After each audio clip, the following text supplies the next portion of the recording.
Hello, good evening everyone. चलिए, तो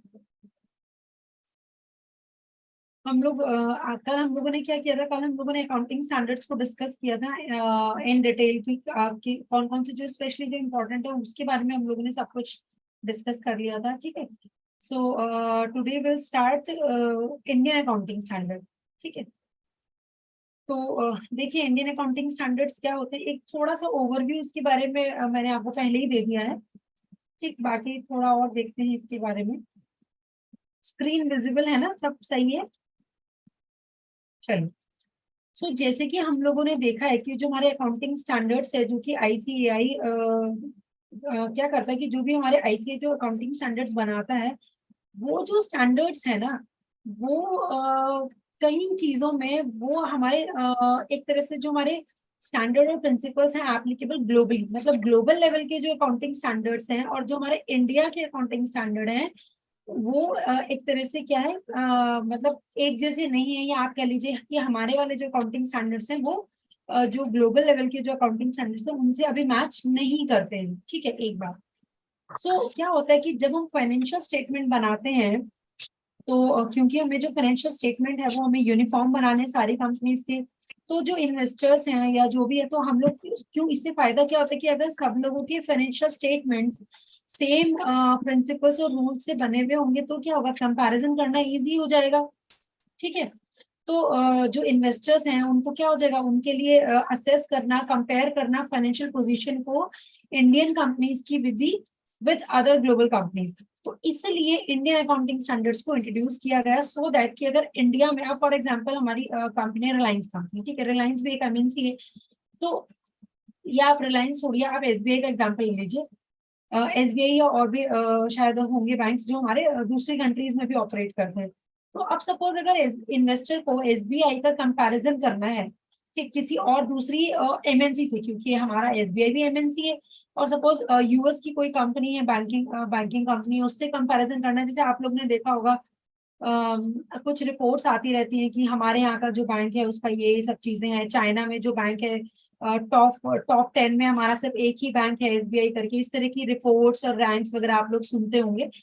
तो वो जो सब कंपैरिजन होता है वो इसलिए हो पाता है क्योंकि ये सब की सब company same set of rules को फॉलो करती है, तो इसलिए इनका जो फाइनेंशियल स्टेटमेंट है उसका कंपैरिजन करना, उसको असेस करना इजी हो जाता है।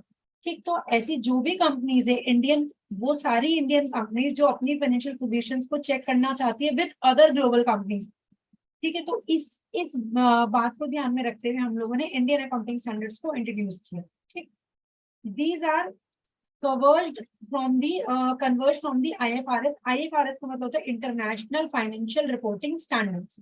ठीक, ये जो इंडियन अकाउंटिंग स्टैंडर्ड का जो नाम है, ये इन्होंने हमने कैसे दिया इसको, जो हमारे आईएफआरएस जैसे, अब ये आईएफआरएस क्या होता है ये बता दूं तो पहले, जैसे हमारा आईएफआरएस है ना, आईएफआरएस के अंदर बहुत सारे अकाउंटिंग स्टैंडर्ड है इंटरनेशनल। ठीक है, इंटरनेशनल अकाउंटिंग स्टैंडर्ड इसके बाद बहुत सारे। तो अब इतने सारे इंटरनेशनल अकाउंटिंग स्टैंडर्ड में से या इतने सारे आईएफआरएस में से हमने कुछ अकाउंटिंग स्टैंडर्ड्स को क्या कर लिया है, अडॉप्ट कर लिया है। किसने अडॉप्ट किया है? इंडिया ने अडॉप्ट किया, तो इसलिए उनका नाम क्या बन गया है?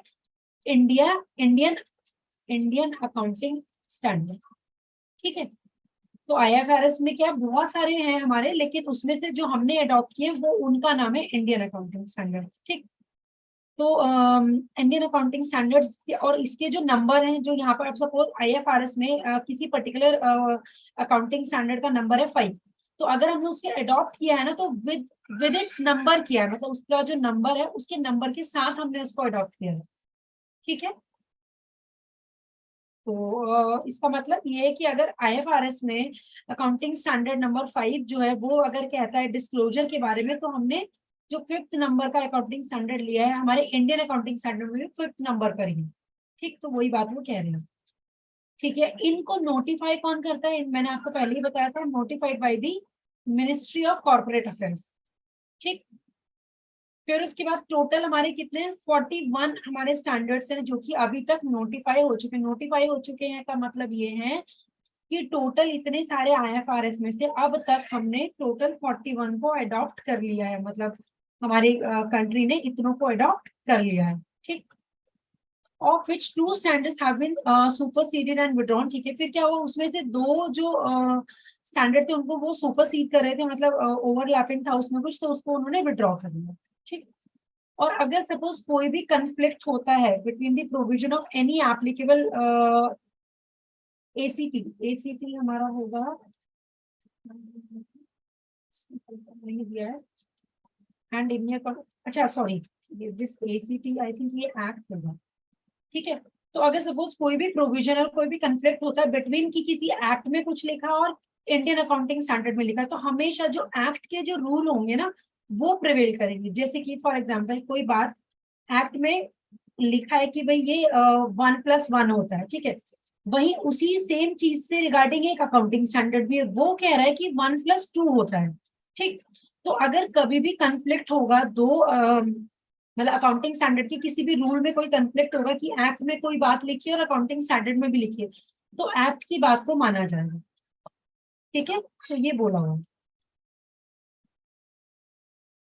ठीक है। अब IFRS में कितने स्टैंडर्ड्स हैं सर, ये तो हमें कोई आइडिया नहीं है, बहुत सारे होंगे, और आई डोंट थिंक कि इसका ऐसा कोई नंबर अवेलेबल भी है गूगल पे, अगर होगा तो मैं नहीं कह सकती, शायद अवेलेबल होगा, बट जनरली नहीं हम लोगों को पता होता, बुक्स में भी इतना नहीं दिया होता।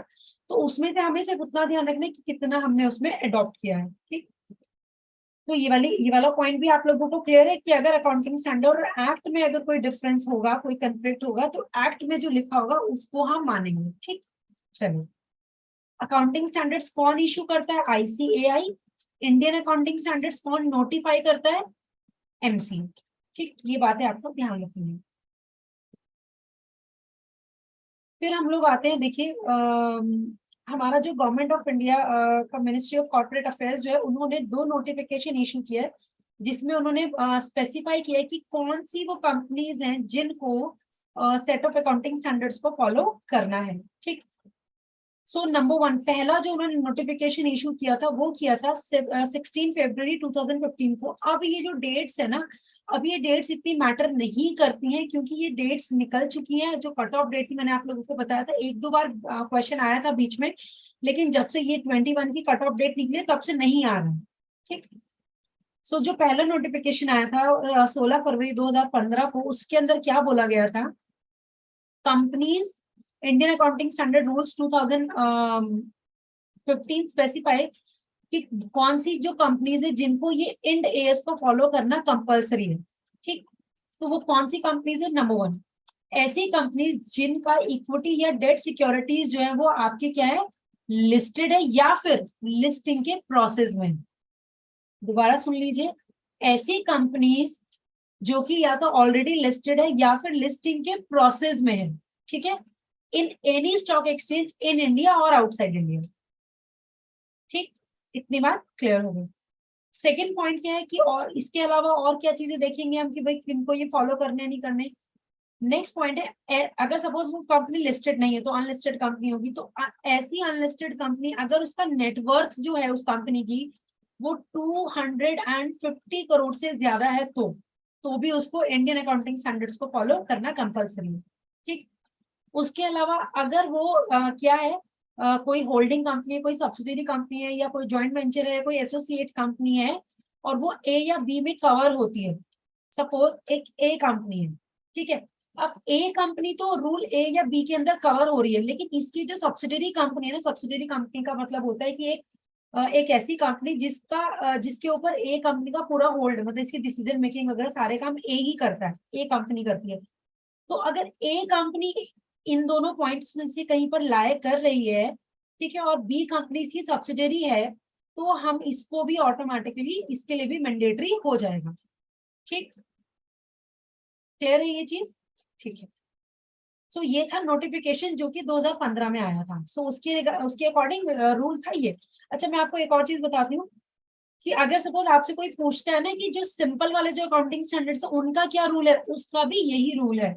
उसका रूल ये है कि कौन सी कंपनीज को अकाउंटिंग स्टैंडर्ड्स फॉलो करना है, वो ICAI वाले, इंड AS की बात नहीं कर रही हूँ, नॉर्मल वाले जो तो उसमें भी सेम दो रूल है कि या तो वो क्या हो, लिस्टेड हो कंपनी, या फिर वो प्रोसेस में हो लिस्टिंग के। ठीक है। और दूसरा, अब वहां पर जो है ना, अकाउंटिंग स्टैंडर्ड में जो पॉइंट है वो टर्नओवर का है।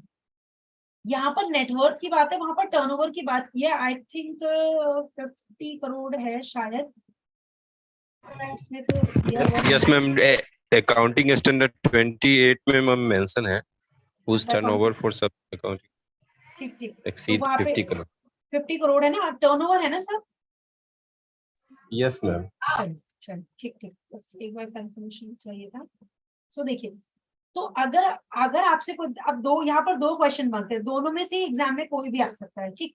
सो इस क्वेश्चन को ध्यान से समझिए। सबसे पहली बात है कि अकाउंटिंग स्टैंडर्ड्स किन कंपनीज को फॉलो करना कंपलसरी है? ऐसी कंपनीज को जो या तो लिस्टेड है या फिर लिस्टिंग के प्रोसेस में, एक बात। ठीक है। और ये बात हमारी इंड एएस में भी एप्लीकेबल है और इसमें भी एप्लीकेबल है। ठीक।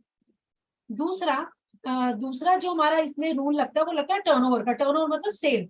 अगर आपकी जो सेल है वो मोर देन 50 करोड़ अगर है, तो आपको अकाउंटिंग स्टैंडर्ड्स को फॉलो करना कंपलसरी है।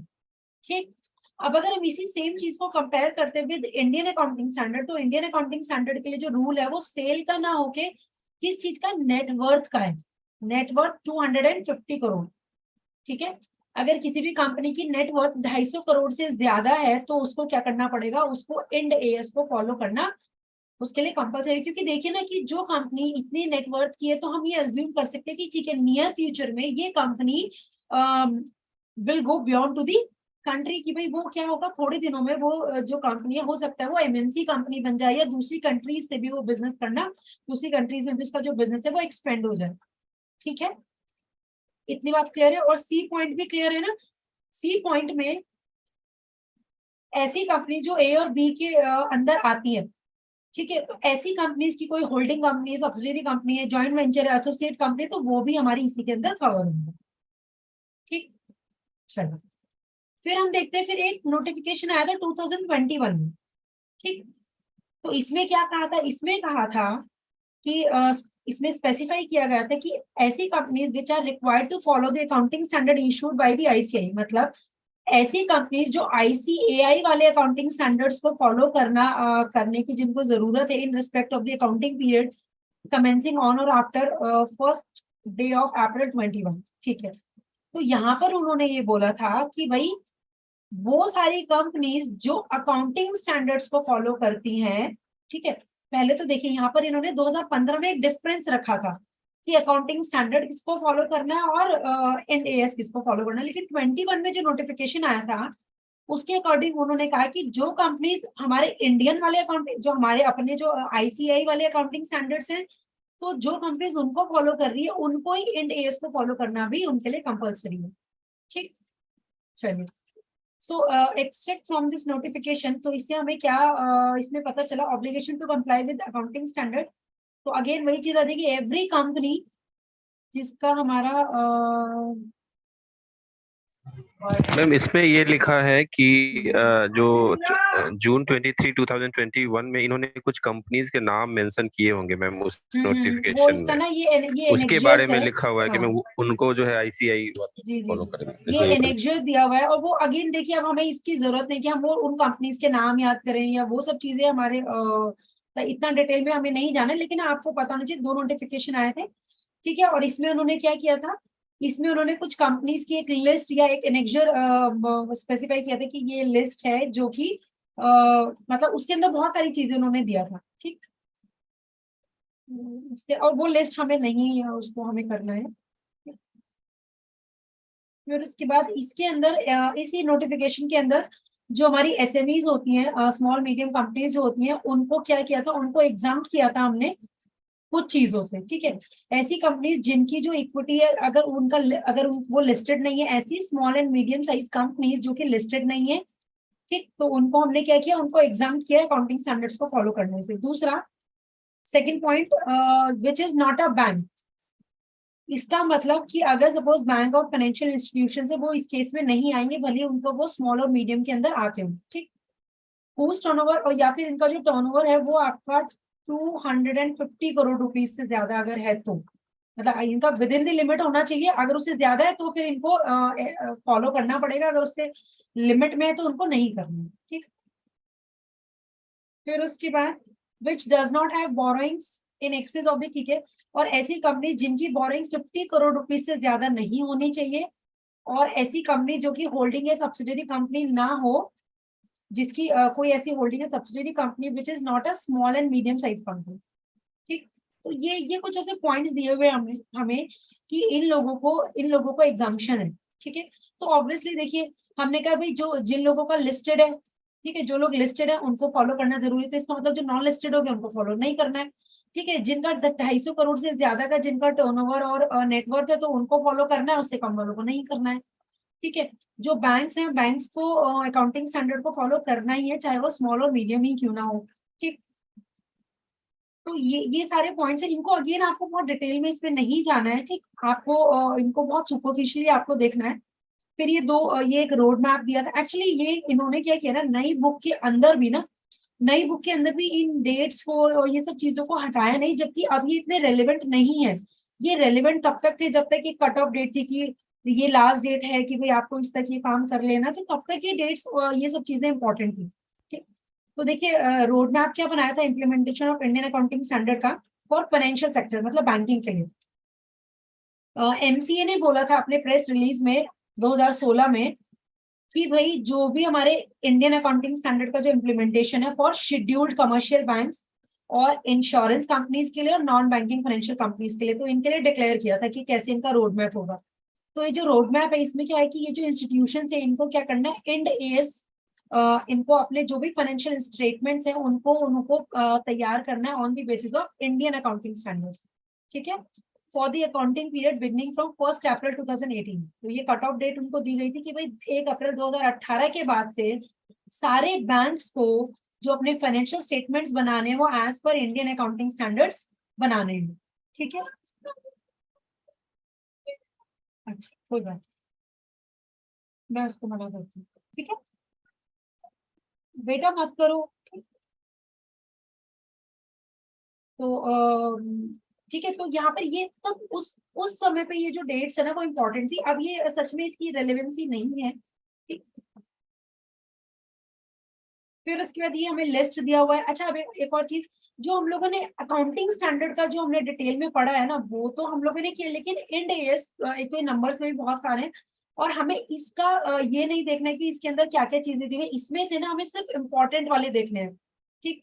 जैसे ये आप इंडियन अकाउंटिंग स्टैंडर्ड्स के नंबर दिए 101, 102, 3, 4, 5, 6, 7, ठीक। सो ये हमें इतना डिटेल में इसको नहीं करना, इसमें जो हमारे इंपॉर्टेंट है ना, जैसे लीज का हो गया, इन्वेंट्रीज का हो गया, प्रेजेंटेशन ऑफ फाइनेंशियल स्टेटमेंट हो गया, और कैश फ्लो हो गया हमारा, ठीक है, और income tax, property plant and equipment. जैसे हमारे पास जो अकाउंटिंग स्टैंडर्ड 10 है ना, आईसीआई वाला जो अकाउंटिंग स्टैंडर्ड 10 है, जिसको उसको हम बोलते हैं फिक्स एसेट, तो इसी कोई इंटरनेशनल या ग्लोबल लेवल में वहां पर उसको प्रॉपर्टी प्लांट एंड इक्विपमेंट बोलते हैं, ठीक।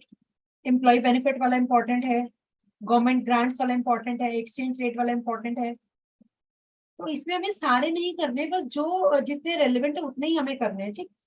बोरिंग कॉस्ट, रिलेटेड पार्टी, और हमारा इसमें है ईपीएस हमारा इंपॉर्टेंट है, ठीक है, कंटिजेंट वाला हमारा इंपॉर्टेंट है, जो क्योंकि इसमें से ना जो आपके अकाउंटिंग स्टैंडर्ड है उसमें से आप मान के चलिए वहां से क्वेश्चन आ रहे हैं 2 to 3 question minimum. Ind AS से जो क्वेश्चन है वो आ रहे हैं आपके 1 से 2, ठीक। तो इसलिए हम मतलब बहुत ज्यादा हमें इसको ऐसे इसको नहीं रटना है, जो अकाउंटिंग स्टैंडर्ड जो मैंने कल वाली चीज बोली तो उसको आपको अच्छे से रटना है, लेकिन इसको इतनी रिक्वायरमेंट नहीं है। जैसे आपका इंटेंजिबल एसेट वाला इंपॉर्टेंट है, ईपीएस हो गया, तो ये आपको इतने कर लेंगे। तो इनका आपको बस इंपॉर्टेंट का नाम देख लीजिएगा, नंबर देख लीजिएगा, ठीक। और अगेन ये सारे के सारे रिपीट होंगे अभी हम जब इनसे रिलेटेड चैप्टर्स करेंगे तो। फिर उसके बाद एक हमारा आता है जिसको हम बोलते हैं generally accepted accounting principles of USA, जिसको हम शॉर्ट में यूएस गैप बोलते हैं, ठीक। सो क्या होता है कि अब देखिए कोई भी जो लोकल रूल्स होते हैं ना, लोकल रूल्स जो होते हैं उसको बोलते हैं gap, generally accepted accounting principle. अब जैसे जो हमारा आईसीएआई ने जो अकाउंटिंग स्टैंडर्ड्स दिए हुए तो वो क्या है, वो हमारे इंडियन गैप है, तो ऐसे हमारे यूएस के गैप है, मतलब जो कंट्री है, यूएस जो कंट्री है, उनके जो जनरली एक्सेप्टेड अकाउंटिंग प्रिंसिपल्स हैं उसको बोल रहे हैं वो यूएस गैप। ठीक है, और ये किसी भी कंट्री का अपना अलग हो सकता है। ठीक, तो ये क्या है, ये आपके वो रूल्स है जो कि फाइनेंशियल स्टेट, जब यूएस में जो कंपनीज है वो अपने फाइनेंशियल स्टेटमेंट्स बनाती हैं इस कंट्री के अंदर, तो तब उनको रूल्स फॉलो करना पड़ता है, उसको बोलते हैं यूएस गैप। ऐसे हमारे इंडिया में जब हमारी इंडियन कंपनीज अपने ये बनाती है, क्या बोलते हैं, अपने फाइनेंशियल स्टेटमेंट्स बनाती है, तो उनको आईसीआई वाले रूल्स को फॉलो करना कंपलसरी है, राइट। ठीक, फिर उसके बाद these are the collection of commonly followed accounting rules. Obviously क्या होता है गैप, गैप होता है आपका एक अकाउंटिंग रूल्स का एक कलेक्शन होता है। ठीक, these includes definition of concepts, principles as well as industry specific rules। और इसके अंदर क्या होता है, अब ये जो अकाउंटिंग स्टैंडर्ड है ना, आप लोग एक बार जस्ट गो थ्रू कीजिएगा। जैसे कि सपोज आपका AS1 है, अगर आप इस AS1 को बुक में से देखेंगे ना, तो इसके एटलीस्ट 2 to 3 पेजेस इसमें दिए हुए हैं इसके बारे में। उसमें हर चीज की डेफिनेशन और पूरा रूल्स रेगुलेशन सब कुछ दिया होता है। तो क्या क्या चीजें होती है इसके अंदर डेफिनेशंस होती हैं, कंसेप्ट्स होते हैं, प्रिंसिपल्स होते हैं, इंडस्ट्री स्पेसिफिक रूल्स होते हैं कि अच्छा अगर ये मैन्युफैक्चरिंग इंडस्ट्री है तो उसके लिए ये जो रूल है वो इस तरह से अप्लाई होगा, अगर कोई सर्विस इंडस्ट्री है तो उसके लिए ऐसे होगा, तो सबका अलग अलग होता है। ठीक, तो इसका मेन पर्पस जो होता है गैप का, वो होता है to bring transparency and consistency. ठीक, कि जो भी फाइनेंशियल रिपोर्टिंग हो रही है उसमें ट्रांसपेरेंसी और कंसिस्टेंसी लाना, राइट। सो गैप क्या हुआ फिर, गैप इज मेयरली जस्ट क्या है, just a set of standards that do not provide any definite assurance that a company's financial statements are free from errors or intended omissions। मतलब अगर suppose किसी company ने gap को follow किया है, तो आप ये श्योरिटी है, ये गारंटी नहीं ले सकते कि ठीक है इफ इट फॉलोड गैप तो उसने मतलब उसमें कोई भी एरर नहीं हुआ होगा। ठीक, सो दो जो हमारे स्टॉक एक्सचेंजेस जो होते हैं, सिक्योरिटीज एंड एक्सचेंज कमीशन जो होते हैं, सो वो क्या करते हैं, इसीलिए उन्होंने गैप की जगह वो कहाँ पर मूव कर गए, IFRS में। अब अगर मैं आपको इसको इंडियन कंटेक्स्ट में आपको एग्जांपल देती हूँ, हो सकता है ये आपको समझ में ना आए हो। तो देखिए क्या है, जैसे कि अब सपोज एक है नॉर्मल रूल्स और एक है अकाउंटिंग स्टैंडर्ड। इंडिया की बात कर रही, अकाउंटिंग स्टैंडर्ड कौन से, ICAI वाले। ठीक है, अब अकाउंटिंग स्टैंडर्ड 1 जो है वो कहता है कि भाई आपको हर एक चीज को डिस्क्लोज करना है।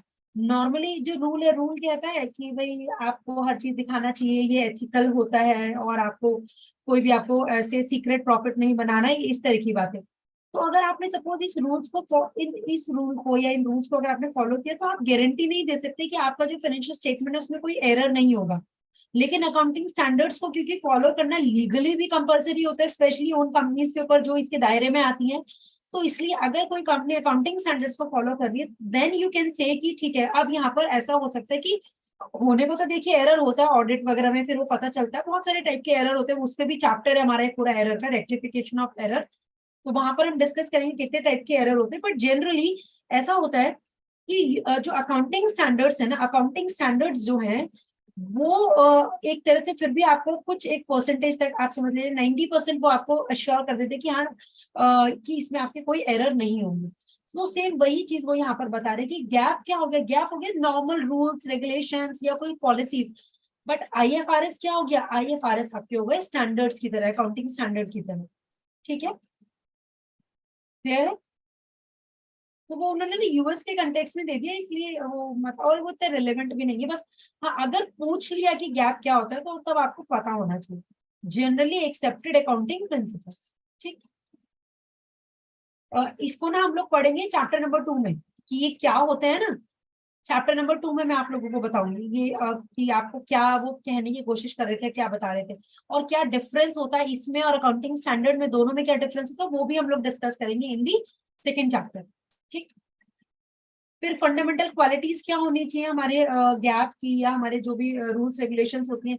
एक तो वो रेलेवेंट होने चाहिए, दूसरा रिलायबल होने चाहिए कि उन पर ट्रस्ट किया जा सके, तीसरा कंपेरेबल होना चाहिए कि इस तरह से हो कि वो उस डेटा को या जो भी आपने फाइनेंशियल स्टेटमेंट बनाया उनको दूसरी कंपनी के साथ उनको कंपैरिजन भी कर सके।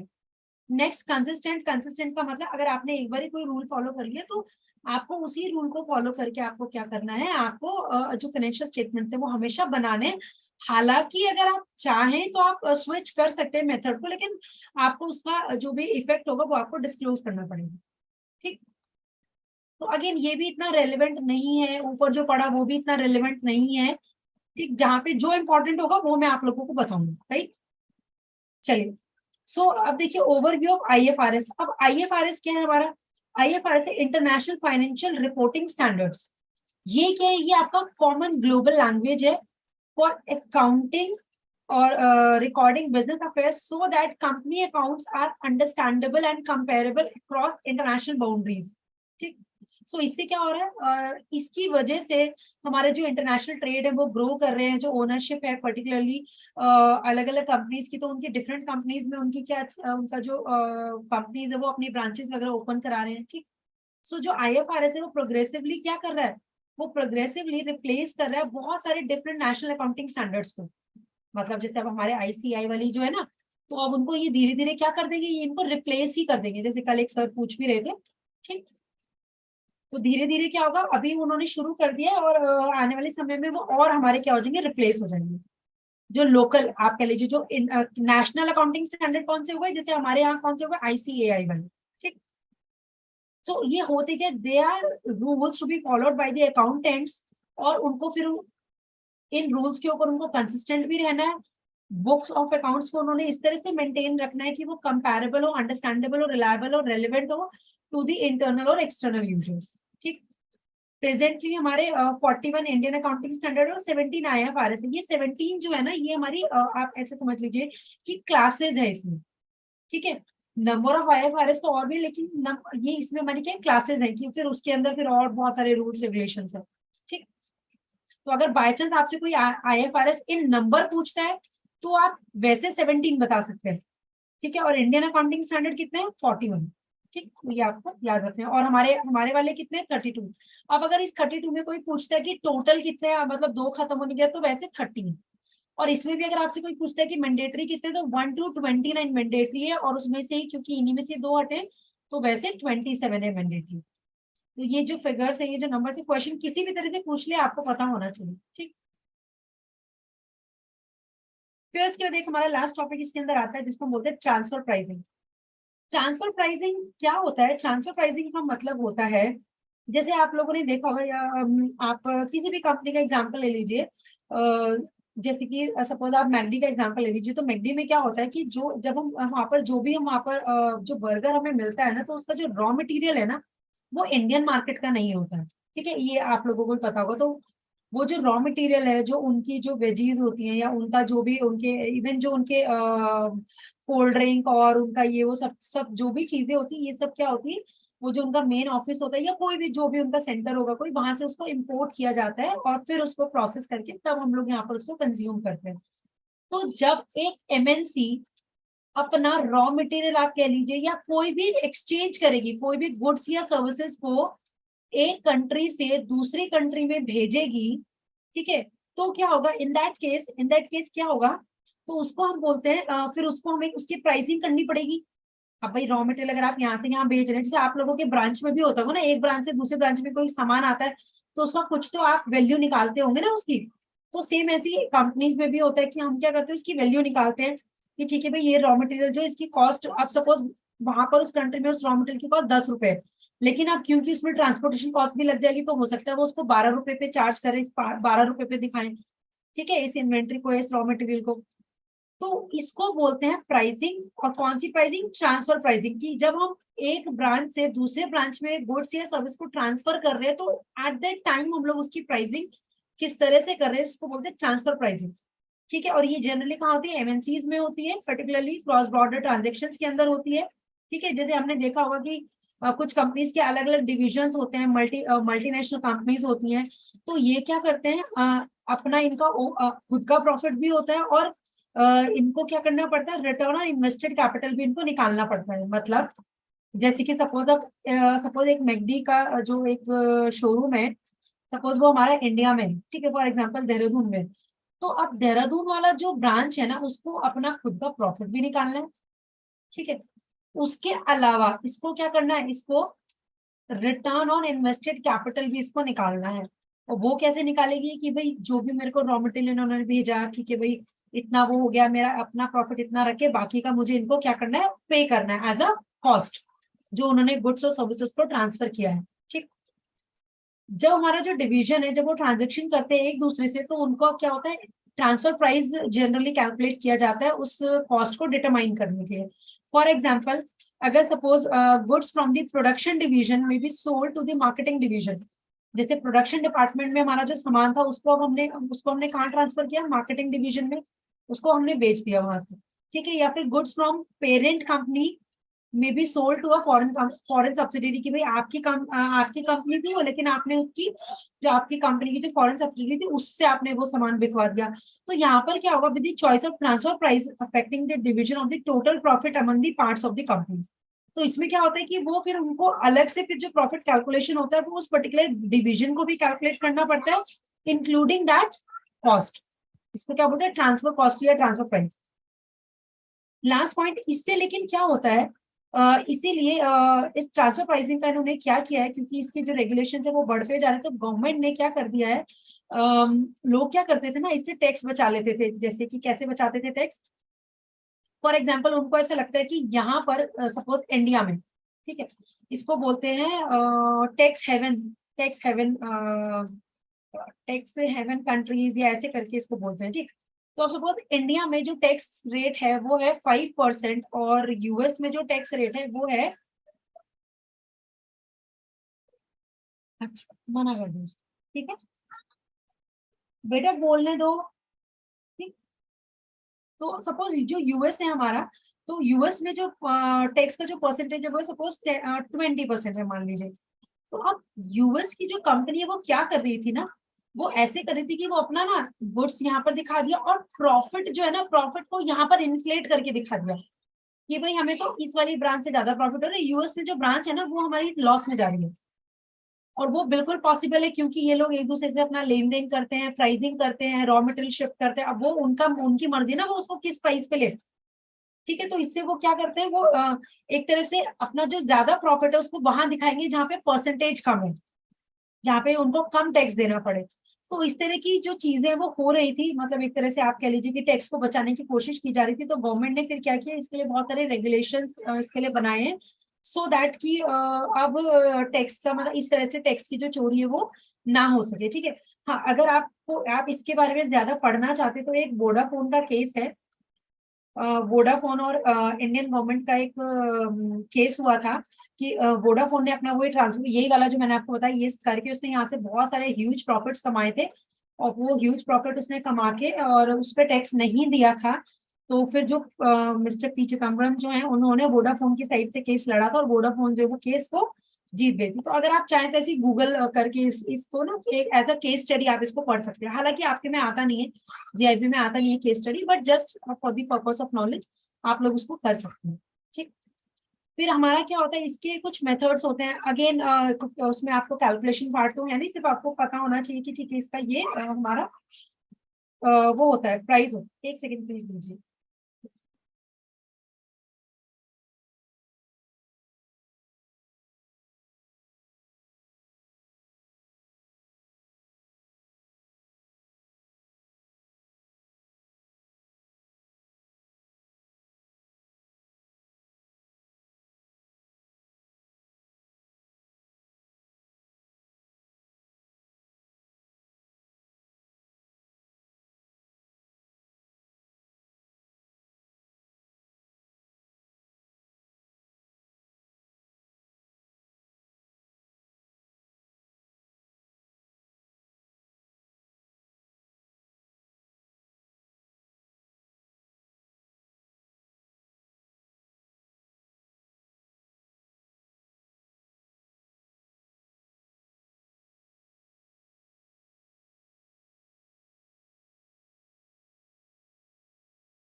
देखिए, सो एक हमारा इसमें पॉइंट होता है आर्म्स लेंथ प्राइस। सो आर्म्स लेंथ प्राइस क्या होता है, इसमें हमारा हम लोग वो प्राइस लेते हैं at which two unrelated and non desperate parties would agree to a transaction.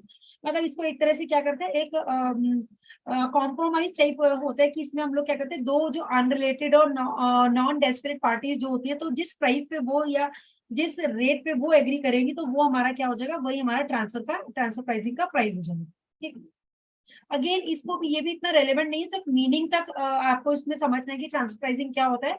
कि जब एक एमएनसी अपनी एक ब्रांच से दूसरी क्रॉस बॉर्डर ब्रांच में कुछ सामान बेचती है, गुड्स या सर्विस को बेचती है, तो वो उसको किस तरह से प्राइसिंग करते हैं, तो उसको बोलते हैं ट्रांसफर प्राइसिंग। ठीक, फिर उसके बाद आपका इसमें ट्रेडिशनल मेथड है एक, हम जिसको बोलते हैं कंपैरेबल अनकंट्रोल्ड प्राइस मेथड। ठीक है, इसमें हम लोग क्या करते हैं मैम कि ट्रांसफर प्राइस एक बार बताइए ना। अच्छा ठीक है सर, मैं फिर बता देती हूँ। देखिए, ट्रांसफर प्राइसिंग का जो मतलब होता है, ट्रांसफर प्राइसिंग का मतलब होता ट्रांसफर है, प्राइस मैम। अच्छा ट्रांसफर प्राइस वो प्राइस होता है सर जिस रेट पे हम, ये सपोज मेरी यूएस की ब्रांच है सेम कंपनी की, और ये जो बी है ये मेरी इंडिया की ब्रांच है। ठीक है, तो जिस रेट पे ए कंपनी इस कंपनी को, अपनी ही ब्रांच को गुड्स या फिर सर्विस को ट्रांसफर करेगी, जिस रेट पे, उसको बोलते हैं ट्रांसफर प्राइस। ठीक है, कि किस रेट पे उसने ये जो गुड्स और सर्विसेज है वो इसको दी है। फ्री ऑफ कॉस्ट तो नहीं दे सकती ना, फ्री ऑफ कॉस्ट देगी तो फिर क्या होगा, फिर इनका जो अकाउंटिंग है वो गड़बड़ हो जाएगी, क्योंकि इसको भी अपना अकाउंटिंग बनानी है, इसको भी बनानी है। ठीक है, तो इसलिए अब जब बी अगर इससे कुछ लेगा तो बी को दिखाना पड़ेगा कि ठीक है, ये जो रॉ मटेरियल है उसकी जो कॉस्ट है वो मुझे इतनी पड़ी है। भले आप मार्केट से खरीदेंगे तो भी तो दिखाते ना, तो अगर आपने खुद की ही किसी ब्रांच से लिया तो भी आपको शो करना पड़ेगा। तो जिस रेट पे आप शो करेंगे उसको बोलते हैं ट्रांसफर प्राइस, और इस पूरे प्रोसेस को बोलते हैं ट्रांसफर प्राइसिंग। ठीक, इन सिंपल, बहुत ज्यादा इसमें डिटेल में जाने की जरूरत नहीं है, इन सिंपल बस आपको ये चीज याद रखनी है। ठीक, ओके मैम। और इसमें क्या होता था, उसमें क्या होता था ना, पहले मैनिपुलेशन होता था। क्यों मैनिपुलेशन का मैंने आपको तरीका बता दिया क्या करते थे ये लोग ना, तो इसलिए गवर्नमेंट ने इसके जो रूल्स है उसको और स्ट्रिक्ट कर दिया है। तो अब वो बहुत रेयर ही, मतलब होने को तो अभी भी होता है, बट स्टिल काफी हद तक अब अंडर कंट्रोल है सिचुएशन। ठीक, अब अगेन इसके जो मेथड्स हैं, अब ये मेथड्स भी इतने इंपॉर्टेंट नहीं है। इसमें आपका क्या ट्रेडिशनल मेथड्स है, जिसमें हम लोग क्या करते हैं, कंपैरेबल अनकंट्रोल्ड प्राइस मेथड लेते हैं। कि इसमें हम लोग क्या करेंगे, जो प्राइस होता है, प्राइस को कंपेयर करते हैं at which a controlled transaction is conducted. कि भाई जिस प्राइस पे हमारा जो ट्रांजेक्शन है वो हमारी कंट्रोल हो सके, या उतना प्राइस जो हमारे कंट्रोल में हो। ठीक है, और इसको किससे कंपेयर करेंगे, to the price at which comparable uncontrolled transaction. मतलब कंट्रोल्ड ट्रांजेक्शन को अनकंट्रोल्ड ट्रांजेक्शन के साथ कंपेयर करके जो प्राइस निकलेगा उसको बोलते हैं कंपेरेबल अनकंट्रोल्ड प्राइस मेथड। ठीक, अगेन इसको आप लोगों को नहीं करना है इतना रिलेवेंट, क्योंकि कभी नहीं पूछा गया, या अभी करीब करीब 4-5 अटेम्प्ट्स में तो पूछा नहीं गया है मेथड्स के बारे में। Transfer pricing as a meaning statement देके पूछा गया है, बट ऐसे मेथड्स नहीं पूछा गया है। क्योंकि इस चैप्टर से अगर कोई चीज रेलेवेंट है तो वो है accounting standard and Indian accounting standard, और दूसरा इनकी एप्लीकेबिलिटी, कि भाई ये कहाँ पर एप्लीकेबल होते हैं। वो जो रूल मैंने बताया था ना कि लिस्टेड और प्रोसेस ऑफ लिस्टिंग में इस तरह से, तो वहीं पर ही ये आपका रेलेवेंट है। तो इस पूरे चैप्टर में से अगर एग्जाम में कुछ आता है तो वो अकाउंटिंग स्टैंडर्ड आता है। थोड़ा बहुत कभी थोड़ा बहुत अकाउंटिंग के बारे में पूछ लेते हैं, जैसे उसका फीचर या उसका लिमिटेशन देके कुछ ऐसे हल्का फुल्का पूछ ले, अदरवाइज इस चैप्टर से और कुछ नहीं आता है एक्सेप्ट अकाउंटिंग स्टैंडर्ड और इंडियन अकाउंटिंग स्टैंडर्ड। ठीक है, मतलब पिछले 4-5 अटेम्प्ट्स तो नहीं आया है। ठीक, फिर दूसरा आपका कॉस्ट प्लस मेथड है। कॉस्ट प्लस मेथड में हम लोग क्या करेंगे कि भाई जो भी हमारा फिनिश गुड्स होगा उसमें हम लोग एक मार्कअप रख देंगे। मार्कअप किस चीज का, प्रॉफिट का।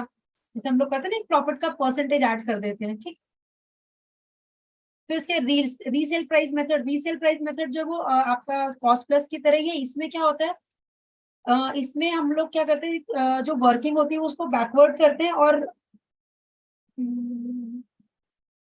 इसमें कोई ऐसे एग्जाम्पल भी नहीं है ना कि एग्जाम्पल देके भी समझाया जा सके। तो आप इसमें ऐसे कीजिएगा, सिर्फ नाम इसके याद रख लीजिएगा कि ठीक है, ये आपका कंपैरेबल अनकंट्रोल्ड प्राइस मेथड है, कॉस्ट प्लस मेथड है, ठीक है, रीसेल प्राइस मेथड है, और नॉन ट्रेडिशनल में हमारा आता है एक तो प्रॉफिट स्प्लिट मेथड आता है, और एक ट्रांजेक्शन नेट मार्जिन मेथड आता है। दो हमारे ये मेथड है। ठीक, बस ये हमें इसमें करना है। और उसके अलावा आप लोगों को जो इस चैप्टर से करना है, अकाउंटिंग स्टैंडर्ड और इंडियन अकाउंटिंग स्टैंडर्ड, बाकी सब जो भी कंटेंट इस चैप्टर के अंदर दिया उसको आपको सिर्फ एक बार जस्ट सुपरफिशियली बस ऐसे गो थ्रू करना है कि जस्ट आपको पता होना चाहिए कि क्या होगा। ठीक, इसके क्वेश्चंस देख लेते हैं। Number 1 question is about correct about value accounting. Value accounting हम लोगों ने पढ़ा था ना, क्या होता है उसमें? It is same as cost accounting. Value accounting is used to evaluate and capture individual contribution in the making of the product. यही तो था ना स्टेटमेंट कि इंडिविजुअल का क्या कंट्रीब्यूशन है, तो बी होना चाहिए इसका आंसर। सेकंड क्वेश्चन देखिए, which is not correct about US gap. अभी हम लोगों ने पढ़ा था ना यूएस गैप, तो उसके बारे में कौन सा स्टेटमेंट करेक्ट नहीं है? तो ये कलेक्शन है कॉमनली फॉलोड अकाउंटिंग प्रिंसिपल्स का, ये बात करेक्ट है। They have been adopted by the US SEC, ये भी करेक्ट है। मेन पर्पस जो है गैप का वो ट्रांसपेरेंसी और कंसिस्टेंसी है, ये भी ठीक है। These provide definite assurance that a company's financial statements are free from errors and intended omissions. बताइए जरा फटाफट, ये वाला स्टेटमेंट होगा गलत मैडम, है ना, ये गलत है क्योंकि वहां पर ये लास्ट वाला होगा मैम। हाँ जी, उसमें हमें ये दिया हुआ था कि भाई ये जो गैप है ये अश्योर नहीं करता कि आपके फाइनेंशियल स्टेटमेंट में कोई एरर नहीं है। ठीक, जबकि अकाउंटिंग स्टैंडर्ड फिर भी थोड़ा अश्योरिटी हमें देता है। Third question, which one of the following statement is correct about fair value accounting.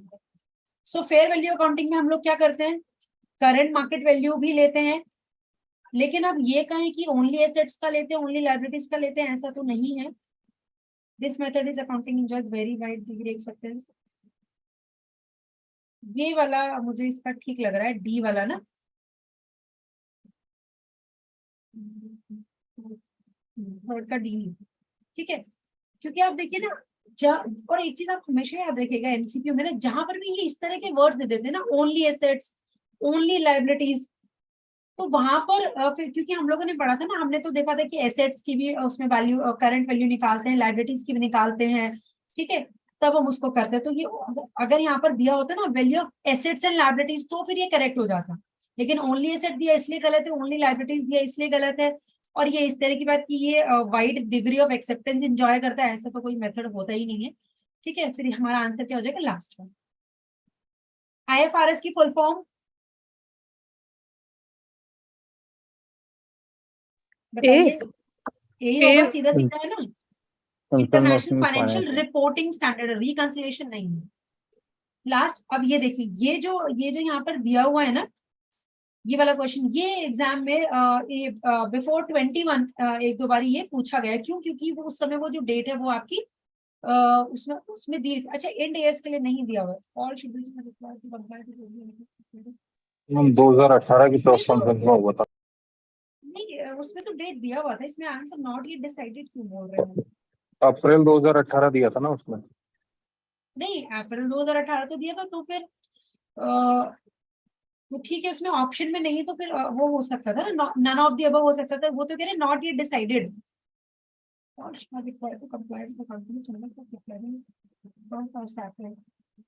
ये वाले क्वेश्चन में ना थोड़ा गड़बड़ है, इसको मैं एक बार अपने एंड से मैं एक बार चेक करूंगी।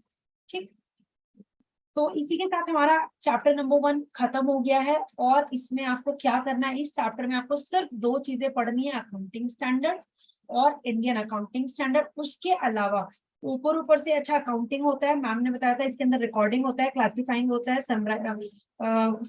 समराइजिंग होता है, इंटरप्रिटेशन होता है। ठीक है, और बुक कीपिंग क्या होती है? बुक कीपिंग में सिर्फ हम रिकॉर्ड करते हैं, लेकिन अकाउंटिंग एक इसका एडवांस वर्जन है। और उसके अलावा और क्या याद रखना है कि टाइप्स ऑफ अकाउंटिंग हम लोग ने डिस्कस करते हैं, कॉस्ट अकाउंटिंग, फाइनेंशियल अकाउंटिंग। ठीक, और बस इतना ही इसमें, मतलब याद आपको कुछ नहीं करना है, याद सिर्फ ये करना है इस चैप्टर में से। ठीक, फिर कल हम लोग क्या करेंगे, चैप्टर नंबर 2 करेंगे। Chapter number 2 is again very important chapter, और यहाँ से भी 100% क्वेश्चन आता ही आता है। ठीक, और ये क्या है, ये जो सेकंड चैप्टर है, it is about Indian gap, आप इसको समझ सकते हैं। जैसे अभी हम लोगों ने गैप पढ़ा ना, गैप क्या होता है, नॉर्मल जो रूल्स एंड रेगुलेशंस होते हैं। ठीक है, तो ऐसे इंडियन गैप के बारे में कि वो कौन से प्रिंसिपल्स हैं, कौन सी चीजें अदर देन अकाउंटिंग स्टैंडर्ड जो कि इंडिया में फॉलो होती हैं।